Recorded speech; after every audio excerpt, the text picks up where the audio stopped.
Director Sudha குங்காரா இயக்கியிருக்க Parasakthi படத்துக்கு வந்து இப்போ ஒரு புதுசா ஒரு சிக்கல் எழுந்திருக்கு அப்படின்னு சொல்லப்படுது. அது என்ன அப்படின்னு பார்க்கலாமா?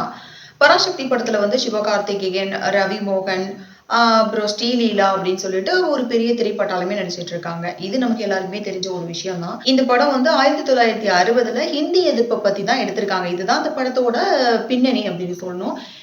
இந்த நிலையில என்ன ஆயிட்டு இருக்கு அப்படின்னா, சில பாடல் காட்சிகள்லயும், ஒரு சில காட்சிகள்லயும் பார்த்தீங்கன்னா, கட் அதிகமா இருக்கு அப்படின்னு சொல்லியிருக்காங்க.